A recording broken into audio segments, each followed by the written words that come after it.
Artelitz 365 Arte y Literatura. Presenta. El beso. Cuento del escritor ruso Anton Chejov.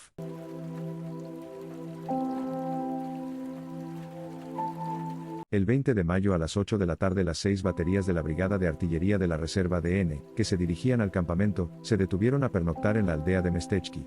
En el momento de mayor confusión, cuando unos oficiales se ocupaban de los cañones y otros, reunidos en la plaza junto a la verja de la iglesia, escuchaban a los aposentadores, por detrás del templo apareció un jinete en traje civil montando una extraña cabalgadura. El animal, un caballo bayo, pequeño, de hermoso cuello y cola corta, no caminaba de frente sino un poco al sesgo, ejecutando con las patas pequeños movimientos de danza, como si se las azotaran con el látigo. Llegado ante los oficiales, el jinete alzó levemente el sombrero y dijo: Su Excelencia el Teniente General von Rabeck, propietario del lugar, invita a los señores oficiales a que vengan sin dilación a tomar el té en su casa. El caballo se inclinó, se puso a danzar y retrocedió de flanco, el jinete volvió a alzar levemente el sombrero, y un instante después desapareció con su extraña montura tras la iglesia. «Maldita sea», rezongaban algunos oficiales al dirigirse a sus alojamientos. «Con las ganas que uno tiene de dormir, y el von Rabeck ese nos viene ahora con su té. Ya sabemos lo que eso significa». Los oficiales de las 6 baterías recordaban muy vivamente un caso del año anterior, cuando durante unas maniobras, un conde terrateniente y militar retirado los invitó del mismo modo a tomar el té, y con ellos a los oficiales de un regimiento de cosacos. El conde, hospitalario y cordial, los colmó de atenciones, les hizo comer y beber, no les dejó regresar a los alojamientos que tenían en el pueblo y les acomodó en su propia casa. Todo eso estaba bien y nada mejor cabía desear, pero lo malo fue que el militar retirado se entusiasmó sobremanera al ver aquella juventud. Y hasta que rayó el alba les estuvo contando episodios de su hermoso pasado, los condujo por las estancias, les mostró cuadros de valor, viejos grabados y armas raras, les leyó cartas autógrafas de encumbrados personajes, mientras los oficiales, rendidos y fatigados, escuchaban y miraban deseosos de verse en sus camas, bostezaban con disimulo acercando la boca a sus mangas. Y cuando, por fin, el dueño de la casa los dejó libres era ya demasiado tarde para irse a dormir. ¿No sería también de ese estilo el tal von Rabeck? Lo fuese o no, nada podían hacer. Los oficiales se cambiaron de ropa, se cepillaron y marcharon en grupo a buscar la casa del terrateniente. En la plaza, cerca de la iglesia, les dijeron que a la casa de los señores podía irse por abajo, detrás de la iglesia se descendía al río, se seguía luego por la orilla hasta el jardín, donde las avenidas conducían hasta el lugar, o bien se podía ir por arriba, siguiendo desde la iglesia directamente el camino que a media versta del poblado pasaba por los graneros del señor. Los oficiales decidieron ir por arriba. ¿Quién será ese von Rabeck?, comentaban por el camino. ¿No será aquel que en Pleven mandaba la división N de caballería? No, aquel no era von Rabeck, sino simplemente Rabeck, sin von. Ah, qué tiempo más estupendo. Ante el primer granero del señor, el camino se bifurcaba, un brazo seguía en línea recta, y desaparecía en la oscuridad de la noche, el otro, a la derecha, conducía a la mansión señorial. Los oficiales tomaron a la derecha, y se pusieron a hablar en voz más baja. A ambos lados del camino se extendían los graneros con muros de albañilería y techumbre roja, macizos y severos, muy parecidos a los cuarteles de una capital de distrito. Más adelante brillaban las ventanas de la mansión. «Señores, buena señal», dijo uno de los oficiales. «Nuestro setter va delante de todos, eso significa que olfatea una presa». El teniente Lovitko, que iba en cabeza, alto y robusto, pero totalmente lampiño, tenía más de 25 años, pero en su cara redonda y bien cebada aún no aparecía el pelo, váyase a saber por qué, famoso en toda la brigada por su olfato, y habilidad para adivinar a distancia la presencia femenina, se volvió y dijo: «Sí, aquí debe de haber mujeres. Lo noto por instinto». Junto al umbral de la casa recibió a los oficiales von Rabeck en persona, un viejo de venerable aspecto que frisaría en los 60 años, vestido en traje civil. Al estrechar la mano a los huéspedes, dijo que estaba muy contento y se sentía muy feliz, pero rogaba encarecidamente a los oficiales que, por el amor de Dios, le perdonaran si no les había invitado a pasar la noche en casa. Habían llegado de visita 2 hermanas suyas con hijos, hermanos y vecinos, de suerte que no le quedaba ni una sola habitación libre. El general les estrechaba la mano a todos, se excusaba y sonreía, pero se le notaba en la cara que no estaba ni mucho menos tan contento por la presencia de los huéspedes como el conde del año anterior, y que solo había invitado a los oficiales por entender que así lo exigían los buenos modales. Los propios oficiales, al subir por la escalinata alfombrada y escuchar sus palabras, se daban cuenta de que los habían invitado a la casa únicamente porque resultaba violento no hacerlo, y, al ver a los criados apresurarse a encender las luces abajo en la entrada, y arriba en el recibidor, empezó a parecerles que con su presencia habían provocado inquietud y alarma. Podía ser grata la presencia de 19 oficiales desconocidos allí donde se habían reunido dos hermanas con sus hijos, hermanos y vecinos, sin duda con motivo de alguna fiesta o algún acontecimiento familiar. Arriba, a la entrada de la sala, acogió a los huéspedes una vieja alta y erguida, de rostro ovalado y cejas negras, muy parecida a la emperatriz Eugenia. Con sonrisa amable y majestuosa, decía sentirse contenta y feliz de ver en su casa a aquellos huéspedes, y se excusaba de no poder invitar esta vez a los señores oficiales a pasar la noche en la casa. Por su bella y majestuosa sonrisa que se desvanecía al instante de su rostro cada vez que por alguna razón se volvía hacia otro lado, resultaba evidente que en su vida había visto muchos señores oficiales, que en aquel momento no estaba pendiente de ellos y que, si los había invitado y se disculpaba, era solo porque así lo exigía su educación y su posición social. En el gran comedor donde entraron los oficiales, una decena de varones y damas, unos entrados en años y jóvenes otros, estaban tomando el té en el extremo de una larga mesa. Detrás de sus sillas, envuelto en un leve humo de cigarros, se percibía un grupo de hombres. En medio del grupo había un joven delgado, de patillas pelirrojas, que, tartajeando, hablaba en inglés en voz alta. Más allá del grupo se veía, por una puerta, una estancia iluminada, con mobiliario azul. «Señores, son ustedes tantos que no es posible hacer su presentación», dijo en voz alta el general, esforzándose por parecer muy alegre. «Traben conocimiento ustedes mismos, señores, sin ceremonias». Los oficiales, unos con el rostro muy serio y hasta severo, otros con sonrisa forzada, y todos sintiéndose en una situación muy embarazosa, saludaron bien que mal, inclinándose, y se sentaron a tomar el té. Quien más desazonado se sentía era el capitán ayudante Ryabovich, oficial de pequeña estatura y algo encorvado, con gafas y unas patillas como las de un lince. Mientras algunos de sus camaradas ponían cara seria y otros afectaban una sonrisa, su cara, sus patillas de lince y sus gafas parecían decir: «Yo soy el oficial más tímido, el más modesto y el más gris de toda la brigada». En los primeros momentos, al entrar en la sala y luego sentado a la mesa ante su té, no lograba fijar la atención en ningún rostro ni objeto. Las caras, los vestidos, las garrafitas de coñac de cristal tallado, el vapor que salía de los vasos, las molduras del techo, todo se fundía en una sola impresión general, enorme, que alarmaba a Ryabovich y le inspiraba deseos de esconder la cabeza. De modo análogo al declamador que actúa por primera vez en público, veía todo cuanto tenía ante los ojos, pero no llegaba a comprenderlo. Los fisiólogos llamaban ceguera psíquica a ese estado en que el sujeto ve sin comprender. Pero algo después, adaptado ya al ambiente, empezó a ver claro y se puso a observar. Siendo persona tímida y poco sociable, lo primero que le saltó a la vista fue algo que él nunca había poseído, a saber, la extraordinaria intrepidez de sus nuevos conocidos.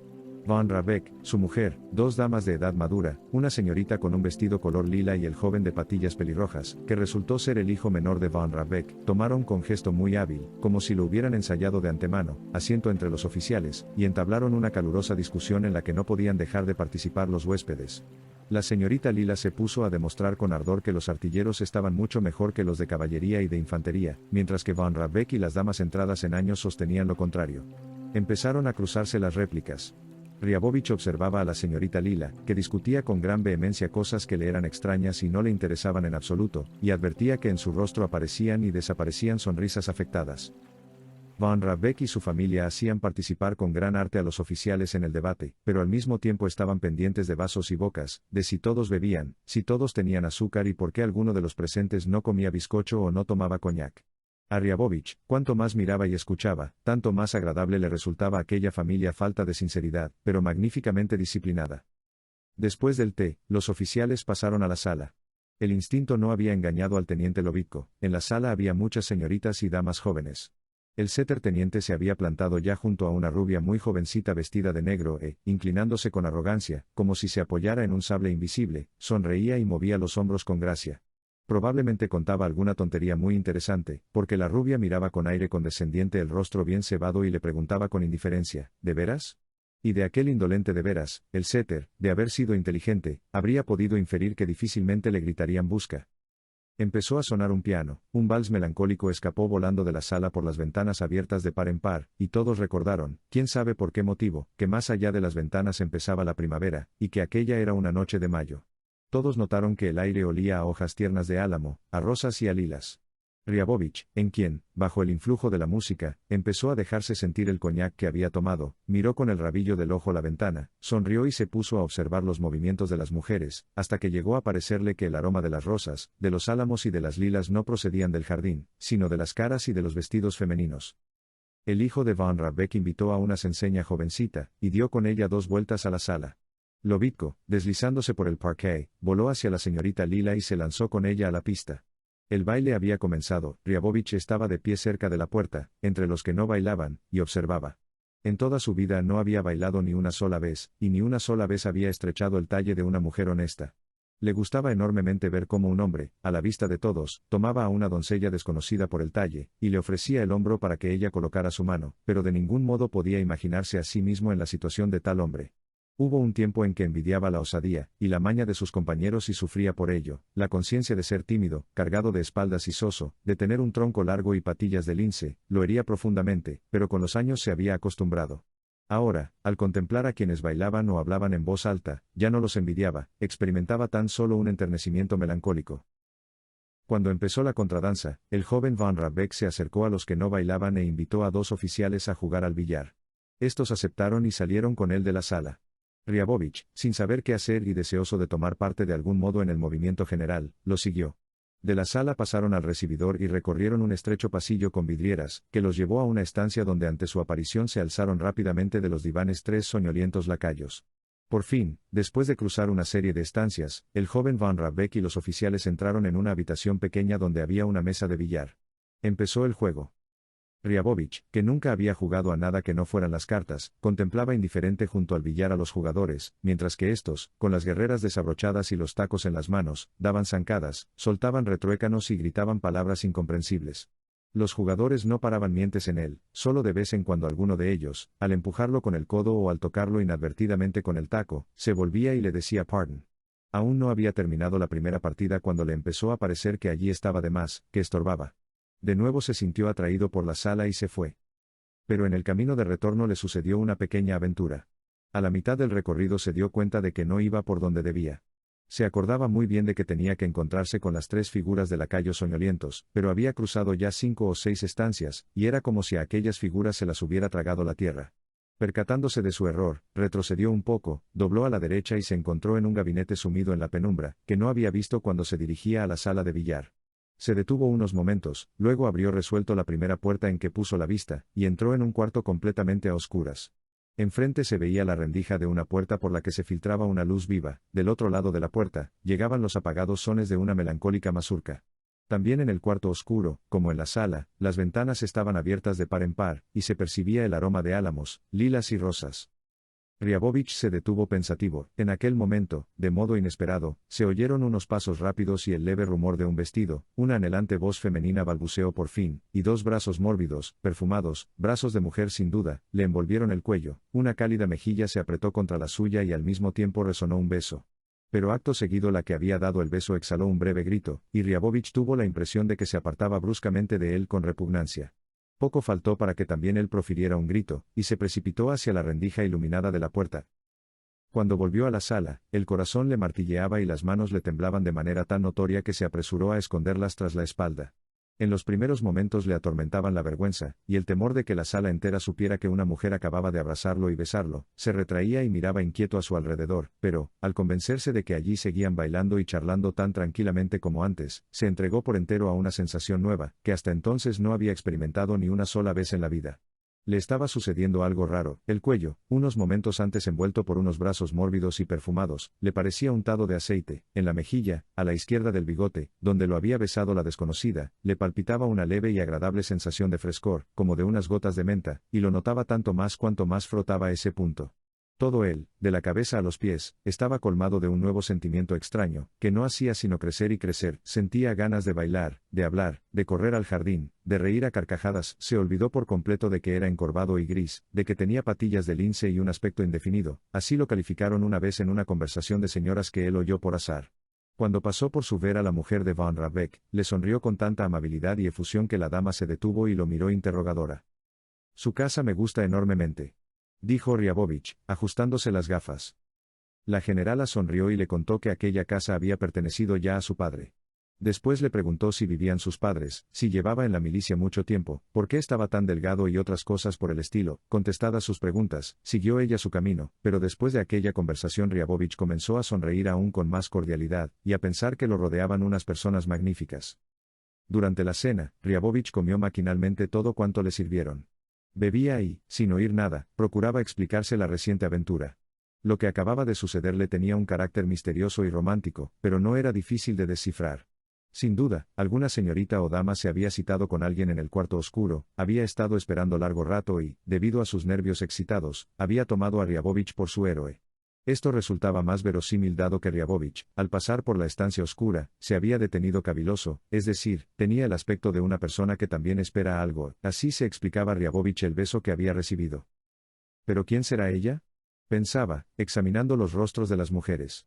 Debe de ser joven, porque las viejas no acuden a las citas. Estaba claro, por otra parte, que pertenecía a un ambiente cultivado, y eso se notaba por el rumor del vestido, por el perfume, por la voz. Detuvo la mirada en la señorita Lila, que le gustó mucho, tenía hermosos hombros y brazos, rostro inteligente y una voz magnífica. Ryabovich deseó, al contemplarla, que fuese precisamente ella y no otra la desconocida, pero la joven se echó a reír con aire poco sincero y arrugó su larga nariz, que le pareció la nariz de una vieja. Entonces trasladó la mirada a la rubia vestida de negro. Era más joven, más sencilla y espontánea, tenía unas sienes encantadoras y se llevaba la copa a los labios con mucha gracia. Entonces Ryabovich habría deseado que esa fuese aquella. Pero poco después le pareció que tenía el rostro plano, y volvió los ojos hacia su vecina. Es difícil adivinar, pensaba, dando libre curso a su fantasía. Si de la del vestido lila se tomaran solo los hombros y los brazos, se les añadieran las sienes de la rubia, y los ojos de aquella que está sentada a la izquierda del obispo, entonces. Hizo en su mente esa adición, y obtuvo la imagen de la joven que lo había besado, la imagen que él deseaba, pero que no lograba descubrir en la mesa. Terminada la cena, los huéspedes, ahitos y algo achispados, empezaron a despedirse y a dar las gracias. Los anfitriones volvieron a disculparse por no poder ofrecerles alojamiento en la casa. Estoy muy contento, muchísimo, señores.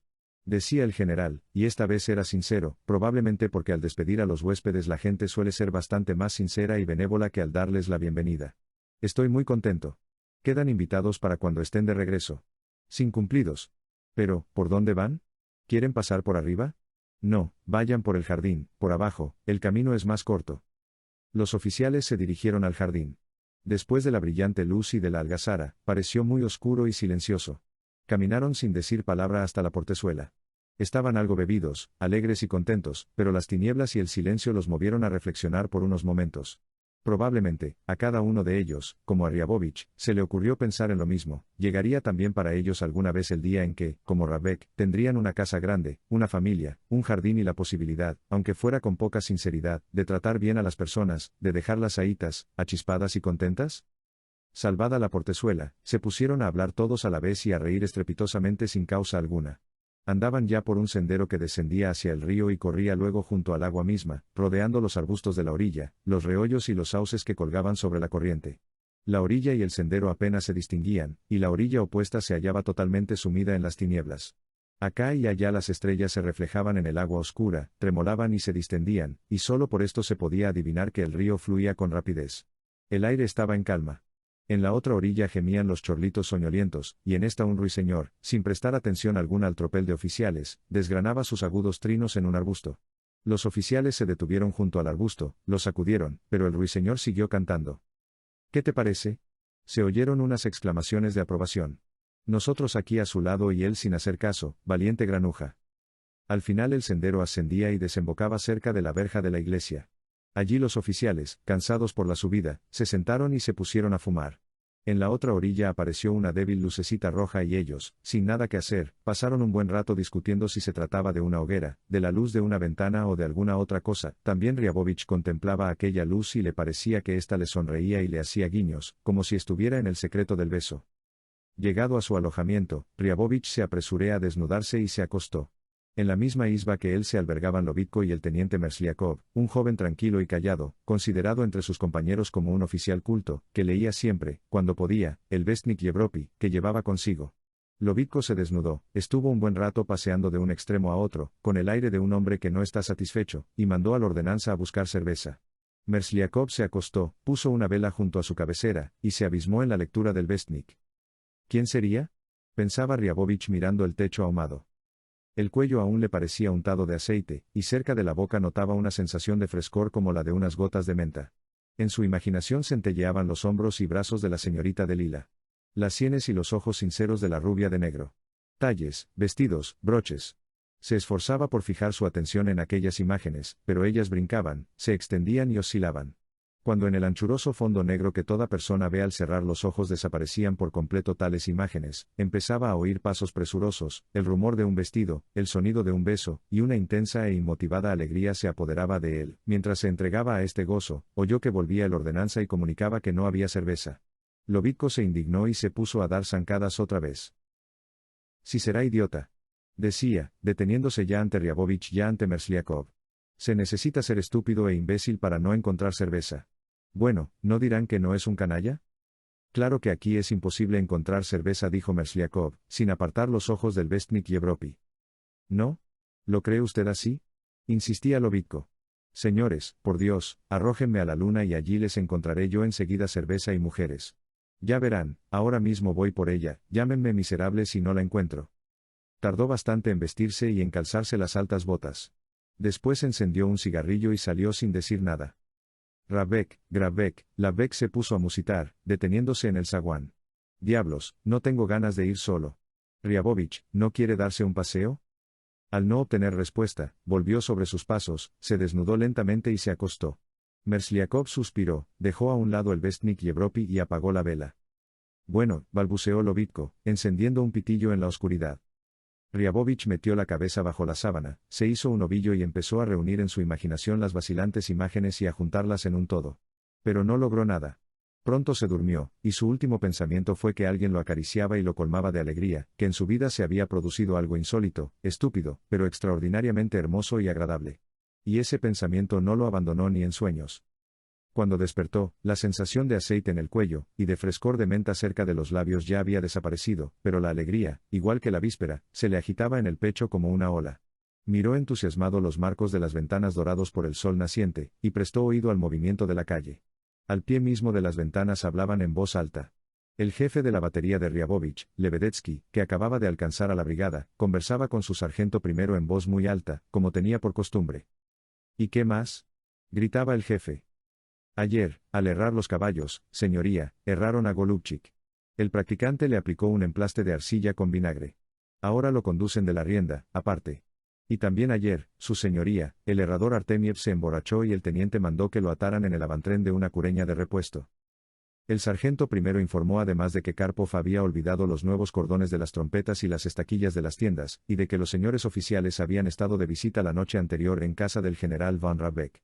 En plena conversación, apareció en el vano de la ventana la barba roja de Lebedetsky. Miró con los ojos miopes semientornados las soñolientas caras de los oficiales y los saludó. ¿Todo marcha bien?, preguntó. El caballo limonero se ha hecho una rosadura en la cerviz, respondió Lobitko bostezando. Ha sido con la nueva collera. El jefe suspiró, reflexionó unos momentos y dijo en voz alta. Pues yo pienso ir a ver a Alexandra Yevgrafovna. Tengo que visitarla. Bueno, adiós. Los alcanzaré antes de que anochezca. Un cuarto de hora después, la brigada se puso en marcha.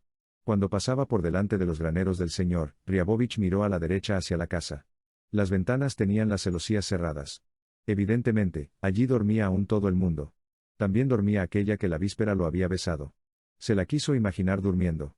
La ventana de la alcoba abierta de par en par, las ramas verdes mirando por aquella ventana, la frescura matinal, el aroma de álamos, de lilas y de rosas, la cama, la silla y en ella el vestido que el día anterior rumoreaba, las zapatillas, el pequeño reloj en la mesita, todo se lo representaba él con claridad y precisión, pero los rasgos de la cara, la linda sonrisa soñolienta, precisamente aquello que era importante y característico, le resbalaba en la imaginación como el mercurio entre los dedos. Recorrida una media versta, miró hacia atrás, la iglesia amarilla, la casa, el río y el jardín se hallaban inundados de luz, el río, con sus orillas de acentuado verdor, reflejando en sus aguas el cielo azul, y mostrando algún que otro lugar plateado por el sol, era hermoso. Ryabovich lanzó una última mirada a Mestechky y experimentó una profunda tristeza, como si se separara de algo muy íntimo y entrañable. En cambio, en la ruta solo aparecían ante los ojos cuadros sin ningún interés, conocidos desde hacía mucho tiempo, a derecha y a izquierda, campos de centeno joven y de alforfón, por los que saltaban los grajos. Miras hacia adelante y solo ves polvo y nucas, miras hacia atrás, y ves el mismo polvo y caras, delante marchan 4 hombres armados con sables, forman la vanguardia. Tras ellos va el grupo de cantores, a los que siguen los trompetas, que montan a caballo. La vanguardia y los cantores, como los empleados de las pompas fúnebres que llevan antorchas en los entierros, olvidan a cada momento la distancia que estipula el reglamento y se adelantan demasiado. Ryabovich se encuentra en la primera pieza de la quinta batería. Ve las 4 baterías que le preceden. A una persona que no sea militar, la fila larga y pesada que forma una brigada en marcha le parece un baturillo enigmático, poco comprensible, no entiende por qué alrededor de un solo cañón van tantos hombres, ni por qué lo arrastran tantos caballos guarnecidos con un extraño atelaje como si la pieza fuera realmente terrible y pesada. En cambio, para Ryabovich todo es comprensible y, por ello, carece del menor interés. Sabe hace ya tiempo por qué al frente de cada batería cabalga junto al oficial un vigoroso suboficial, y por qué se llama delantero. A la espalda de este suboficial se ve al conductor del primer par de caballos, y luego al del par central. Ryabovich sabe que los caballos de la izquierda, en los que los conductores montan, se llaman de ensillar, y los de la derecha se llaman de refuerzo. Eso no tiene ningún interés. Detrás del conductor van dos caballos limoneros. Uno de ellos lo cabalga un jinete con el polvo de la última jornada en la espalda, y con un madero tosco y ridículo sobre la pierna derecha. Ryabovich sabe para qué sirve ese madero y no le parece ridículo. Todos los que montan a caballo agitan maquinalmente los látigos y de vez en cuando gritan. El cañón por sí mismo es feo. En el avantren van los sacos de avena, cubiertos con una lona impermeabilizada, y del cañón propiamente dicho cuelgan teteras, macutos de soldado y saquitos. Todo eso le da un aspecto de pequeño animal inofensivo al que, no se sabe por qué razón, rodean hombres y caballos. A su flanco, por la parte resguardada del viento, marchan balanceando los brazos 6 servidores. Detrás de la pieza se encuentran otra vez nuevos artilleros, conductores, caballos limoneros, tras los cuales se arrastra un nuevo cañón tan feo y tan poco imponente como el primero. Al segundo uno siguen el tercero y el cuarto. Junto a este va un oficial, y así sucesivamente. La brigada consta en total de 6 baterías y cada batería tiene 4 cañones. La columna se extiende una media versta. Se cierra con un convoy a cuya vera, bajando su cabeza de largas orejas, marcha cavilosa una figura en sumo grado simpática, el asno Magar, traído de Turquía por uno de los jefes de batería. Ryabovich miraba indiferente adelante y atrás, a las nucas y a las caras. En otra ocasión se habría adormilado, pero esta vez se sumergía por entero en sus nuevos y agradables pensamientos. Al principio, cuando la brigada acababa de ponerse en marcha, quiso persuadirse de que la historia del beso solo podía tener el interés de una aventura pequeña y misteriosa, pero que en realidad era insignificante, y que pensar en ella seriamente resultaba por lo menos estúpido. Pero pronto mandó a paseo la lógica y se entregó a sus quimeras. Ora se imaginaba en el salón de Van Rabeck, al lado de una joven parecida a la señorita de lila y a la rubia de negro. Ora cerraba los ojos y se veía con otra joven totalmente desconocida de rasgos muy imprecisos. Mentalmente le hablaba, la acariciaba, se inclinaba sobre su hombro, se representaba la guerra y la separación, después el encuentro, la cena con la mujer y los hijos. A los frenos. Resonaba la voz de mando cada vez que se descendía una cuesta. Él también exclamaba a los frenos, temiendo que ese grito interrumpiera sus ensueños y lo devolviera a la realidad. Al pasar por delante de una hacienda, Ryabovich miró por encima de la empalizada al jardín. Apareció ante sus ojos una avenida larga, recta como una regla, sembrada de arena amarilla y flanqueada de jóvenes abedules. Con la avidez del hombre embebido en sus sueños, se representó unos piececitos de mujer caminando por la arena amarilla, y de manera totalmente inesperada se perfiló en su imaginación, con toda nitidez, aquella que lo había besado y que él había logrado fantasear la noche anterior durante la cena. La imagen se fijó en su cerebro y ya no lo abandonó. Al mediodía, detrás, cerca del convoy, resonó un grito. ¡Alto! Vista a la izquierda. Señores oficiales. En una carretela arrastrada por un par de caballos blancos, se acercó el general de la brigada. Se detuvo junto a la segunda batería y gritó algo que nadie comprendió. Varios oficiales, entre ellos Ryabovich, se le acercaron al galope. ¿Qué tal? ¿Cómo vamos? Preguntó el general, entornando los ojos enrojecidos. ¿Hay enfermos? Obtenidas las respuestas, el general, pequeño y enteco, reflexionó y dijo, volviéndose hacia uno de los oficiales. El conductor del limonero de su tercer cañón se ha quitado la rodillera, y el bribón la ha colgado en el avantren. Castíguelo. Alzó los ojos hacia Ryabovich y prosiguió. Me parece que usted ha dejado los tirantes demasiado largos. Hizo aún algunas aburridas observaciones, miró a Lobitko y se sonrió. Y usted, teniente Lobitko, tiene un aire muy triste, dijo. ¿Siente nostalgia por Lopujova? Señores, echa de menos a Lopujova. Lopujova era una dama muy entrada en carnes y muy alta, que había rebasado hacía ya tiempo los 40. El general, que tenía una debilidad por las féminas de grandes proporciones cualquiera que fuese su edad, sospechaba la misma debilidad en sus oficiales. Ellos sonrieron respetuosamente. El general de la brigada, contento por haber dicho algo divertido y venenoso, rió estrepitosamente, tocó la espalda de su cochero, y se llevó la mano a la visera. El coche reemprendió la marcha. Todo eso que ahora sueño y que me parece imposible y celestial, es en realidad muy común, pensaba Ryabovich mirando las nubes de polvo que corrían tras la carretela del general. Es muy corriente y le sucede a todo el mundo. Por ejemplo, este general en su tiempo amó, ahora está casado y tiene hijos. El capitán Bachter también está casado y es querido, aunque tiene una feísima nuca roja y carece de cintura. Salmanov es tosco, demasiado tártaro, pero ha tenido también su idilio terminado en boda. Yo soy como los demás, y antes o después sentiré lo mismo que todos. La idea de que era un hombre como tantos, y de que también su vida era una de tantas, lo alegró y reconfortó. Ya se la representaba osadamente a ella, y también su propia felicidad, sin poner freno alguno a su imaginación. Cuando por la tarde la brigada hubo llegado a su destino y los oficiales descansaban en las tiendas, Ryabovich, Mersliakov y Lovitko se sentaron a cenar alrededor de un baúl. Mersliakov comía sin apresurarse, masticaba despacio y leía el Vestnik Yevropi que sostenía sobre las rodillas. Lovitko hablaba sin parar y se servía cerveza. Y Ryabovich, con la cabeza turbia por los sueños de toda la jornada, callaba y bebía. Después del tercer vaso, se achispó, se debilitó y experimentó un irresistible deseo de compartir su nueva impresión con sus compañeros. Me sucedió algo extraño en casa de esos von Rabeck, empezó a decir, procurando imprimir a su voz un tono de indiferencia burlona. Había ido, no sé si lo saben, a la sala de billar. Se puso a contar con todo detalle la historia del beso y al minuto se calló. En aquel minuto lo había contado todo, y le sorprendía tremendamente que hubiera necesitado tan poco tiempo para su relato. Le parecía que de aquel beso habría podido hablar hasta la madrugada. Habiéndolo escuchado, Lovitko, que contaba muchas trolas y por esta razón no creía a nadie, lo miró desconfiado y sonrió. Mersliakov enarcó las cejas y tranquilamente, sin apartar la mirada del Vestnik Yevropi, dijo: Que Dios lo entienda. Arrojarse al cuello de alguien sin antes haber preguntado quién era, se trataría de una psicópata. Sí, debía de ser una psicópata, asintió Ryabovich. Una vez me ocurrió a mí un caso análogo, dijo Lovitko, poniendo ojos de susto. Iba el año pasado a Kovno, tomé un billete de segunda clase, el vagón estaba de bote en bote y no había manera de dormir. Di medio rublo al revisor, él cogió mi equipaje y me condujo a un compartimiento, me acosté y me cubrí con la manta. Estaba oscuro, ¿comprenden? De súbito noté que alguien me ponía la mano en el hombro y respiraba ante mi cara, abrí los ojos, y figúrense, era una mujer. Los ojos negros, los labios rojos como carne de salmón, las aletas de la nariz latiendo de pasión frenesí, los senos, unos amortiguadores de tren. Permítame, lo interrumpió tranquilamente Mersliakov, lo de los senos se comprende, pero, ¿cómo podía usted ver los labios si estaba oscuro? Lovitko empezó a salirse por la tangente, y a burlarse de la poca perspicacia de Mersliakov. Esto molesté a Ryabovich, que se apartó del baúl, se acostó y se prometió no volver a hacer nunca confidencias. Empezó la vida del campamento, transcurrían los días muy semejantes unos a los otros.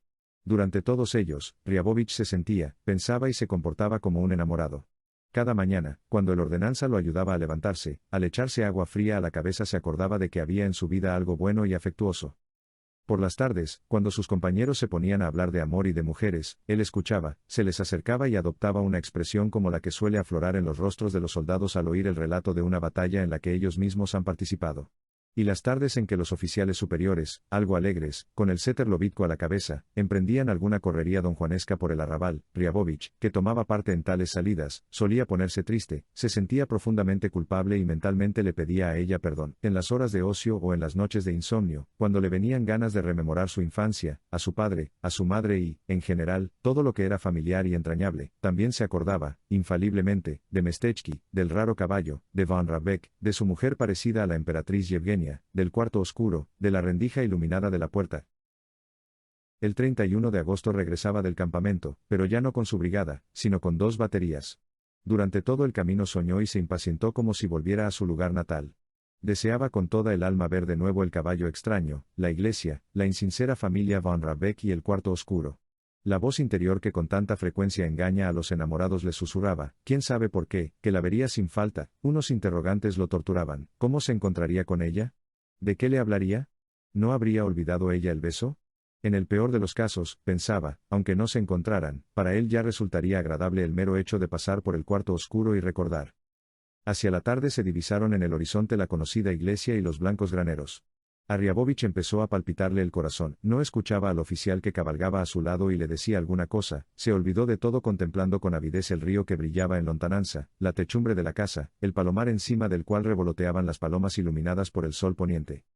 Se acercaron a la iglesia y luego, al escuchar al aposentador, esperaba a cada instante que por detrás del templo apareciera el jinete e invitara a los oficiales a tomar el té, pero, el informe de los aposentadores tocó a su fin, los oficiales bajaron de sus cabalgaduras y se dispersaron por el pueblo, y el jinete no comparecía. Ahora Van Rabeck se enterará de nuestra llegada por los mujiks y mandará por nosotros, pensaba Riabovich al entrar en una isba, sin comprender por qué su compañero encendía una vela ni por qué los ordenanzas se apresuraban a preparar los samovares. Una penosa inquietud se apoderó de él. Se acostó, después se levantó y miró por la ventana si llegaba el jinete. Pero no había jinete. Volvió a acostarse. Media hora más tarde se levantó y, sin poder dominar su inquietud, salió a la calle y dirigió sus pasos hacia la iglesia. La plaza, cerca de la verja, estaba oscura y desierta. 3 soldados se habían detenido, juntos y callados, al mismísimo borde del sendero. Al ver a Riabovich, salieron de su ensimismamiento y lo saludaron. Él se llevó la mano a la visera, y empezó a bajar por el conocido sendero. Por encima de la otra orilla, el cielo se había teñido de un color purpúreo, salía la luna. 2 campesinas, charlando en voz alta, andaban por un huerto arrancando hojas de col, tras los huertos negreaban algunas isbas, y en la orilla de este lado, todo era igual que en mayo, el sendero, los arbustos, los sauces inclinados sobre el agua, solo no se oía al valiente ruiseñor, ni se notaba olor a álamo y a hierba tierna.